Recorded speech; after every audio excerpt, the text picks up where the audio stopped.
ఇబ్బంది లేదు. మళ్ళా మొన్న ఢిల్లీ వెంట మళ్ళీ పైసలు తెచ్చింది.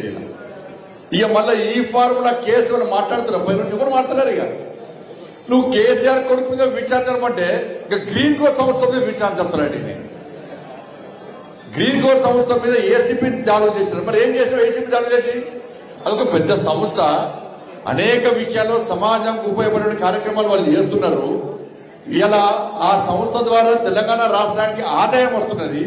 ఇటువంటి సంస్థల మీద దాడులు చేస్తే, ఇటువంటి సంస్థలను ఇబ్బంది పెట్టే ప్రయత్నం చేస్తే, ఆ సంస్థలు ఏం చేస్తున్నాయి? తెలంగాణ ఇష్టపడి వేరే రాష్ట్రంలో వ్యాపారం చేస్తే ఇలా ఆదాయం ఎవరికి నష్టమవుతుంది?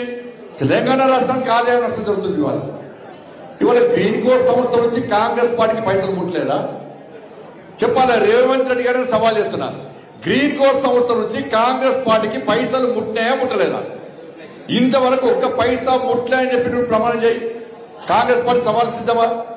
గ్రీన్ కోర్ సంస్థ నుంచి కాంగ్రెస్ పార్టీకి చందా రూపేణ ఫండింగ్ ఏదో రకంగా పైసలు ముట్టాయా ముట్టలేదా? పైసలు తీసుకుని బరాబరే. అరే కామన్ ఎవరు తీసుకుంటారు? భారతీయ జనతా పార్టీ తీసుకుంటారు, టీఆర్ఎస్ తీసుకుంటారు, కాంగ్రెస్ వాళ్ళు పార్టీని నడపాలంటే వాళ్ళ వీళ్ళ సహకారంతో ఎల్సీ నడుస్తాయి. పార్టీ నడిస్తే ఎవరు జేబులో కూడా పైసలు పెట్టారు, కానీ పైసలు తీసుకుంటారు. మళ్ళీ అదే సంస్థను ఇబ్బంది పెట్టే ప్రయత్నం చేస్తారు. ఇలా ఈ ఫార్ములా అట్లయిపోయింది, డ్రగ్స్ కేసు ఇట్లయిపోయింది. ఇలా ఏమైంది? ఇలా మన దావోస్ నేనేమో